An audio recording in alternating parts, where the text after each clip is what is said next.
कुमारी शैलजा जी,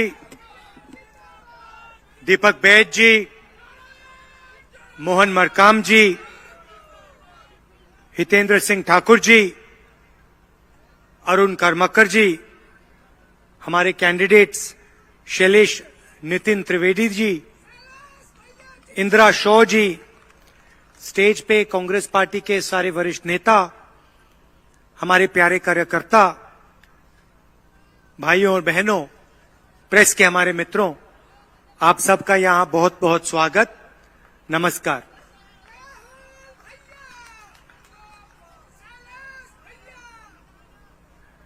वीर नारायण सिंह जी की जन्मभूमि है, गुरु घासीदास कबीर जी की कर्मभूमि है। यहां आकर आज मुझे बहुत खुशी हो रही है।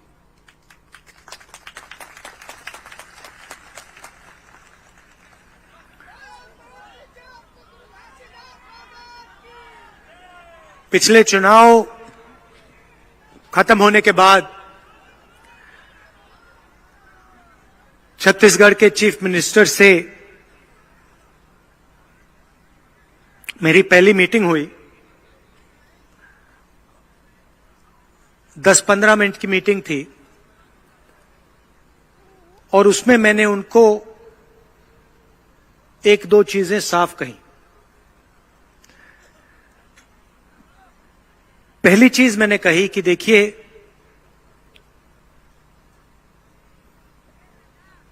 आज से पहले यहां बीजेपी की सरकार थी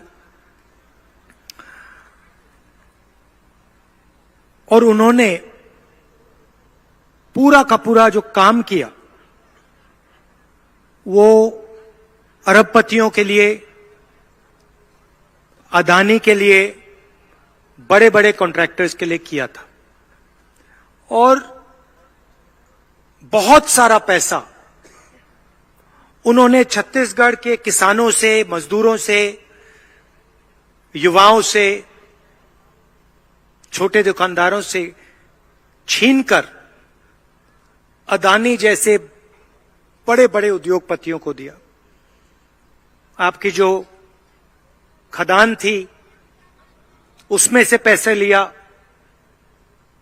बिजली के बिल से पैसा लिया, किसान बीमा योजना से पैसा लिया। तो मैंने चीफ मिनिस्टर से कहा कि देखिए, जितना पैसा इन्होंने पिछले 5 साल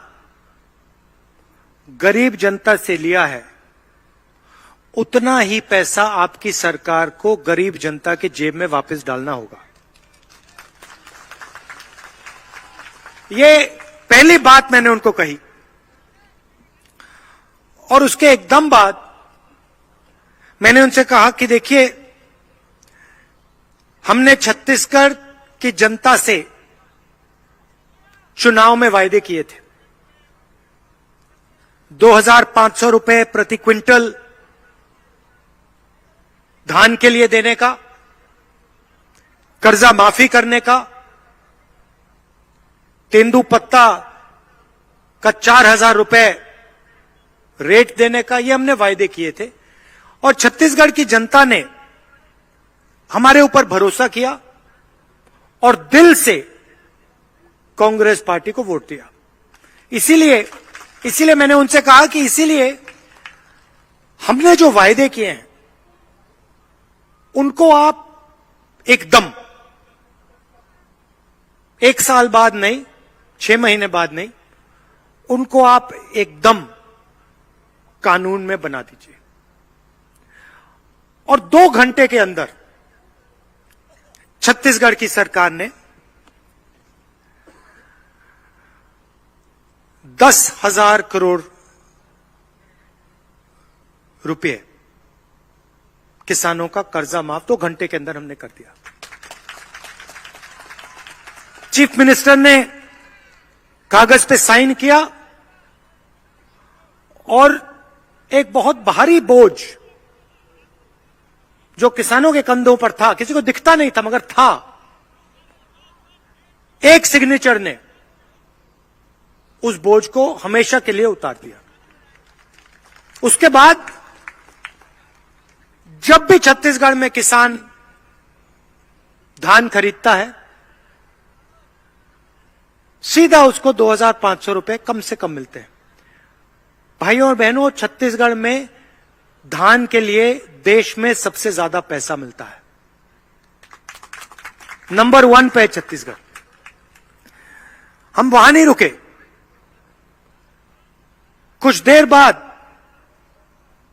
चीफ मिनिस्टर से बात हुई और मैंने उनको याद दिलाया कि हमने 2014 में नेशनल जो कैंपेन था उसमें न्याय योजना का वायदा किया था और हमें ऐसी एक योजना छत्तीसगढ़ के किसानों के लिए शुरू कर देनी चाहिए।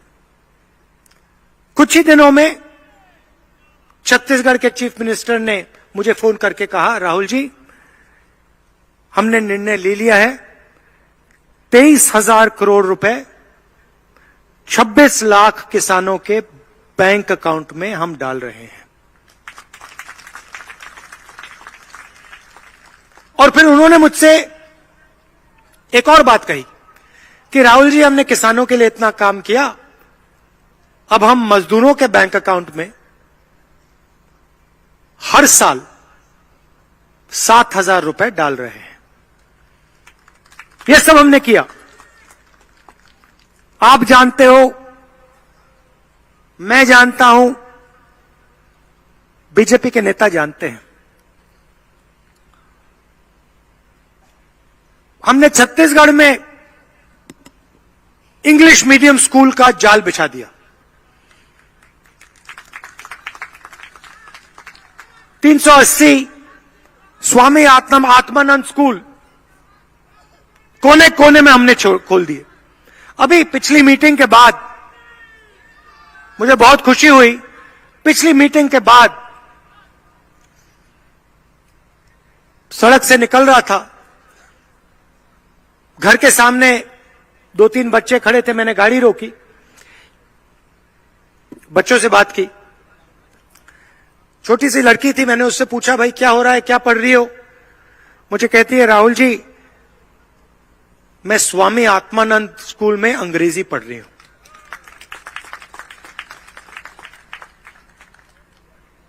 अब आप बीजेपी के किसी नेता से पूछिए, वो आपको कहेंगे, देखिए छत्तीसगढ़ी मत पढ़िए, अंग्रेजी मत पढ़िए, हिंदी पढ़िए। हिंदी पढ़िए, अंग्रेजी मत पढ़िए, छत्तीसगढ़ी मत पढ़िए। मगर अगर आप उनसे पूछें कि भाई आप कह रहे हो कि हमें अंग्रेजी नहीं पढ़नी चाहिए, एक बात बताओ, आपके बच्चे कहां पढ़ते हैं? तो वो आपको जवाब देंगे, हमारे बच्चे तो इंग्लिश मीडियम में पढ़ते हैं। उनके बच्चे इंग्लिश मीडियम में पढ़ते हैं, मगर वो आपको अंग्रेजी नहीं सिखाना चाहते। वो चाहते हैं कि गरीब लोग अंग्रेजी ना सीखें, उनके बच्चे अंग्रेजी सीखें, कॉल सेंटर में वो काम करें, आईटी का काम वो करें, लाखों रुपए की सैलरी वो ले जाएं, आप ना ले जाओ। हम कहते नहीं, हिंदी सीखो, छत्तीसगढ़ी सीखो, अंग्रेजी सीखो। छत्तीसगढ़ी छत्तीसगढ़ में बात करने के लिए, हिंदी उत्तर प्रदेश, बिहार, मध्य प्रदेश में बात करने के लिए, और किसी विदेशी व्यक्ति से बात करनी हो, विदेश जाना हो, बड़ा सपना देखना हो, तो अंग्रेजी। यह सोच में फर्क है। अब मैं आपको बताता हूं, चीफ मिनिस्टर से मेरी बात हुई, कुछ दिन पहले बात हुई, और मैंने उनसे कहा, बघेल जी, हमने अब किसानों की जो नींव है वो मजबूत कर दी है। किसानों को हमने गारंटी दी है कि जेब में पैसा आ रहा है। धान के लिए सही रेट मिलता है, कर्जा उतर गया है। अब हमें अगले लेवल पे जाना है। अगला लेवल क्या है? अगला लेवल मैंने आपके चीफ मिनिस्टर से कहा, जैसे ही हमारी दिल्ली में सरकार आएगी जो 2024 में आने जा रही है, छत्तीसगढ़ में हम 2 या 3 इंटरनेशनल एयरपोर्ट लगा देंगे। अब बात समझिए, आज आपको 2600 धान के लिए मिलता है। हमने कह दिया है कि चुनाव के बाद यह 3200 तक जाएगा, रुकेगा नहीं है। हमने कह दिया है 3200 तक ये बढ़ता हुआ जाएगा। 200 यूनिट बिजली के हमने फ्री कर दिए, 40 लाख परिवारों को फायदा होगा इससे। केजी टू पीजी छत्तीसगढ़ को मुफ्त में हम शिक्षा देने वाले हैं। आपको 1 रुपया नहीं देना होगा।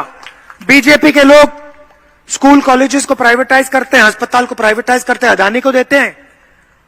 हम सरकारी स्कूल, सरकारी कॉलेज, सरकारी अस्पताल बना के आपका मुफ्त में इलाज करवाते हैं, मुफ्त में आपकी शिक्षा दिलवाएंगे। तो हमने नींव खड़ी कर दी है। अगला कदम क्या है? अगला कदम इंटरनेशनल एयरपोर्ट के माध्यम से जो आप यहां उगाते हो, चाहे वो धान हो, सब्जी हो, टमाटर हो, आलू हो, उसको विदेश में बेचने का हमारा प्लान है कि छत्तीसगढ़ का किसान सीधा अपना माल हिंदुस्तान में नहीं, अमेरिका में, जापान में, इंग्लैंड में, जर्मनी में सीधा अपना माल वहां बेचे, तो उसे हिंदुस्तान का रेट नहीं, दुनिया का रेट मिले। तो ये हमारा प्लान है। अब देखिए, नरेंद्र मोदी जी आते हैं, जहां भी जाते हैं मेरे बारे में गलत शब्द प्रयोग करते हैं, गाली देते हैं, मुझे उल्टी सीधी बात करते हैं। अच्छा है, मुझे कोई फर्क नहीं पड़ता। देखिए, मैंने आपको अपना लक्ष्य पहले ही बता दिया। मुझे वो कोई भी नाम बोले, मुझे कोई फर्क नहीं पड़ता। मेरा लक्ष्य है, जितना पैसा नरेंद्र मोदी अदानी को देता है, उतना पैसा मैं गरीबों को दूंगा। मैं गिन रहा हूं, 1 रुपया आप अदानी को दोगे, 1 रुपया मैं गरीबों को दूंगा। हर पैसे, जितने पैसे आप दोगे उतना मैं गरीबों को दूंगा, किसानों को, मजदूरों को, छोटे दुकानदारों को, बेरोजगार युवाओं को। और मैं आपको दिखाऊंगा कि असली राजनीति अरबपतियों को मदद करने से नहीं होती है। असली राजनीति किसानों, मजदूरों, छोटे व्यापारी, बेरोजगार युवाओं की मदद करने से होती है। मैं आपको दिखा दूंगा। आपको जो बोलना है बोलो, जो गाली देनी है दो। जितनी गाली आप देते हो उतना मुझे मालूम पड़ता है कि मैं काम सही कर रहा हूं। मतलब जितनी आप गाली दोगे मुझे पता लगता है, हां भैया गाली दे रहा है, और अच्छा काम कर रहा हूं, और अच्छा काम होगा। चिढ़ मचती है ना, इसलिए तो गाली देते हैं। अब सवाल देखिए, यहां पे ओबीसी भाई बहन बहुत हैं। मैं आपसे पूछना चाहता हूं, आप देश की रीढ़ की हड्डी हो, देश में आपकी आबादी क्या है? आप कितने हो देश में? देखो, यहां पे हजारों लोग खड़े हैं, मैं सवाल पूछ रहा हूं, देश में ओबीसी की आबादी क्या है? कोई जवाब नहीं दे सकता। सन्नाटा छा गया है। किसी को नहीं मालूम। भाइयों और बहनों, पिछड़ों की इस देश में कम से कम 50% आबादी है। हमने कर्जा माफ किया, 50% आबादी ओबीसी की। हम बिजली बिल देते, हाफ देते हैं, 50% ओबीसी की आबादी को फायदा। 500 रुपए हम सिलेंडर पे आपको सब्सिडी देने जा रहे हैं, 50% ओबीसी का फायदा। नरेंद्र मोदी जी 14 लाख करोड़ रुपया कर्जा माफ करते हैं, अरबपतियों को फायदा हो जाता है, एक ओबीसी को फायदा नहीं होता। बीमा योजना में हजारों करोड़ रुपए नरेंद्र मोदी जी ने 16 कंपनियों को दिए। 16 कंपनियों को। उस कंपनी में एक ओबीसी, एक दलित, एक आदिवासी काम नहीं करता। एक नहीं करता। बहुत अच्छा, बात समझ आई आपको? एक नहीं काम करता। अदानी की कंपनी में मुझे ओबीसी दिखा दो, लिस्ट निकालो उसकी कंपनी की, आपको कंपनी में एक पिछड़ा नहीं मिलेगा, एक दलित नहीं मिलेगा, एक आदिवासी नहीं मिलेगा। उसको देश के एयरपोर्ट पकड़ा दिए, अभी यहां पे सीमेंट प्लांट पकड़ा दे दिया, सड़कें दे दी, पोर्ट्स दे दिए, खेती की स्टोरेज दे दी, कोयला के खदान दे दिए। उसकी कंपनी में एक ओबीसी नहीं है, एक दलित नहीं है, एक आदिवासी नहीं। हमारी सारी योजना देख लो। मनरेगा 50% ओबीसी, दलित, आदिवासी। भोजन का अधिकार 50% ओबीसी, दलित, आदिवासी। कर्जा माफ, दलित, आदिवासी, ओबीसी। हमारे काम देखो, उनके काम देखो। फिर वो कहते हैं हम ओबीसी की सरकार चलाते। कहां चलाते हो ओबीसी की सरकार? पैसा तो आप सब अंदाजी को देते हो। ओबीसी को आपने कौन सा पैसा दिया है? जीएसटी से ओबीसी का फायदा हुआ क्या? कर्जा माफी से हमने आपका फायदा किया, जीएसटी से आपका फायदा हुआ क्या? नुकसान हुआ। तो जब मैंने जाति जनगणना की बात शुरू की, जब मैंने सवाल पूछना शुरू किया कि भैया हिंदुस्तान में ओबीसी की आबादी कितनी है, उस दिन से नरेंद्र मोदी जी मुझे गाली देना शुरू कर दिए। हर रोज नई गाली। पहले कहते थे मैं ओबीसी हूं,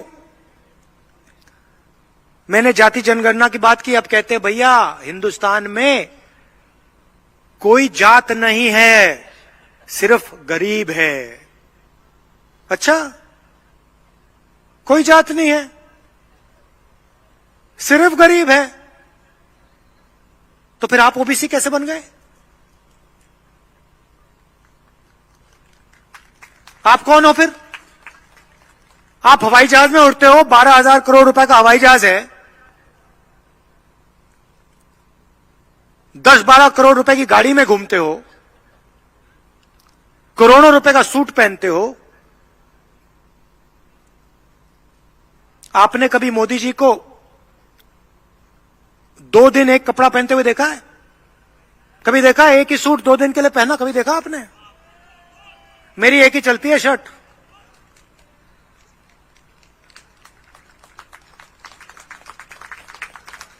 यही सफेद शर्ट चलती है मेरी। उनको देखो हर रोज नया कपड़ा, कभी सूट पहनेंगे, कभी शॉल पहनेंगे, अचकन पहनेंगे, काले चश्मे पहनेंगे,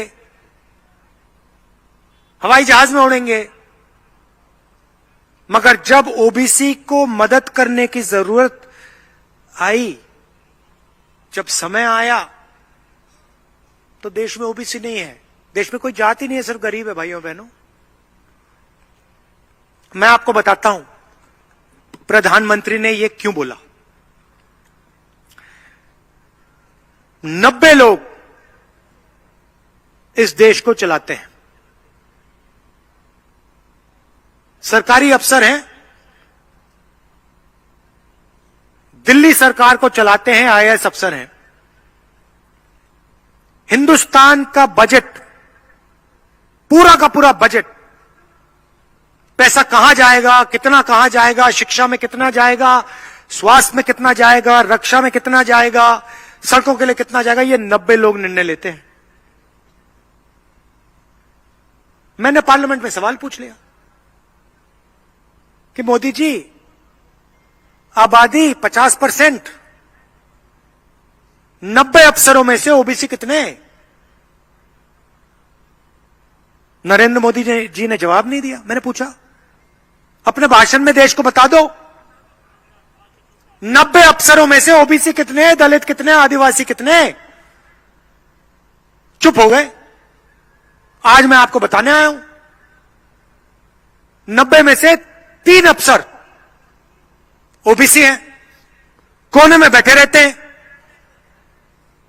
उनको काम नहीं दिया जाता। अगर हिंदुस्तान की सरकार 100 रुपए खर्च करती है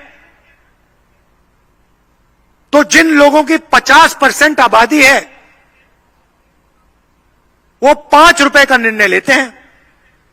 ओबीसी अफसर 5 रुपए का निर्णय लेते हैं 100 में से। 3 अफसर बैठे हैं। कहां है आपकी भागीदारी? कहां ओबीसी की सरकार? नरेंद्र मोदी जी की गारंटी अदानी की गारंटी है।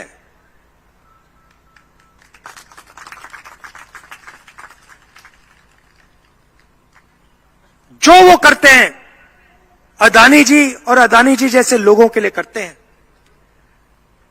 हमने साफ कह दिया है, छत्तीसगढ़ में सरकार आएगी, पहला कदम जाति जनगणना, किसान कर्जा माफ के साथ जाति जनगणना, कास्ट सर्वे। और दिल्ली में सरकार आएगी, पहला कदम पूरे देश में जाति जनगणना। हम ओबीसी को, दलित को, आदिवासी को, जनरल को बता देंगे आपकी आबादी देश में कितनी है, आपका हक कितना बनता है, आपकी भागीदारी कितनी होनी चाहिए, साफ कर देंगे। ऐतिहासिक निर्णय होगा, क्रांतिकारी निर्णय होगा। भाइयों और बहनों, देश का चेहरा बदल जाएगा। जिस दिन ओबीसी को अपनी सच्ची शक्ति पता लग गई, उस दिन इस देश में सच्चा विकास शुरू हो जाएगा। यह हम आपके लिए करके दिखा देंगे। चुनाव का समय है, यहां पे भारी बहुमत से कांग्रेस पार्टी को जिताइए, हमारे सारे के सारे कैंडिडेट्स को जिताइए। कांग्रेस पार्टी की गरीबों की, किसानों की, मजदूरों की, छोटे व्यापारियों की, युवाओं की सरकार बनाइए। अदानी की सरकार मत बनाइए, बीजेपी की सरकार मत बनाइए। आप सभी यहां आए, दिल से आपका मैं धन्यवाद करता हूं। नमस्कार, जय हिंद। हाँ, अच्छा, आखिरी बात, सबसे बड़ी बात, गृह लक्ष्मी योजना, नाम सुना है आपने? सुना है? आप जानते हो ये क्या है? छत्तीसगढ़ की हर महिला को सीधा बैंक अकाउंट में साल का 15,000 रुपए कांग्रेस पार्टी डाल के दे रही है। हर महिला को बैंक अकाउंट में 15,000 रुपए। धन्यवाद, जय हिंद।